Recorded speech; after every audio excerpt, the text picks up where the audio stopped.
బాలికపై అత్యాచారానికి పాల్పడి ఆమెను గర్భవతిని చేసిన వ్యక్తికి 20 ఏళ్ల జైలు శిక్ష విధిస్తూ నల్గొండ జిల్లా మొదటి అదనపు సెషన్స్ న్యాయమూర్తి శుక్రవారం తీర్పు వెలువరించారు. గత ఏడాది డిసెంబర్లో నల్గొండ సమీపంలోని ఓ ప్రాంతానికి చెందిన బాలికకు అదే ప్రాంతంలో నివాసం ఉంటున్న నిజాముద్దీన్ మాయమాటలు చెప్పి అత్యాచారానికి పాల్పడి ఆమెను గర్భవతిని చేశాడు.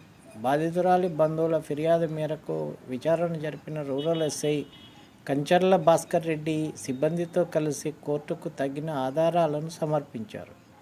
ఈ కేసులో ప్రత్యేక న్యాయవాది సిరిగిరి వెంకటరెడ్డి వాదనలు వినిపించారు.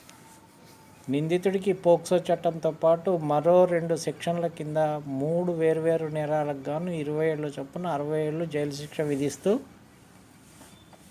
న్యాయమూర్తి తీర్పును వెలువరించారు. ఈ శిక్షలను ఏకకాలంలో అమలు చేసేలా ఉత్తర్వులు జారీ చేశారు. అలాగే బాధిత బాలికకు 10 లక్షల నష్టపరిహారం చెల్లించాలని ఆదేశించారు. ఈ మొత్తాన్ని బ్యాంకులో డిపాజిట్ చేసి బాలిక భవిష్యత్తు కోసం ఉపయోగించాలని ఆదేశించారు. దీంతోపాటు నేరస్తుడికి మరో 60,000 జరిమానా విధించారు. ఆ మొత్తాన్ని కూడా బాలిక కుటుంబ సభ్యులకు అందజేయాలని ఉత్తర్వుల్లో పేర్కొన్నారు. ఏడాది కాలంలోనే విచారణ పూర్తి చేసి నేరస్తునికి శిక్ష పడేలా చేసిన రూరల్ పోలీస్ స్టేషన్ సిబ్బందిని నల్గొండ డీఎస్పీ శ్రీధర్ రెడ్డి సత్కరించారు.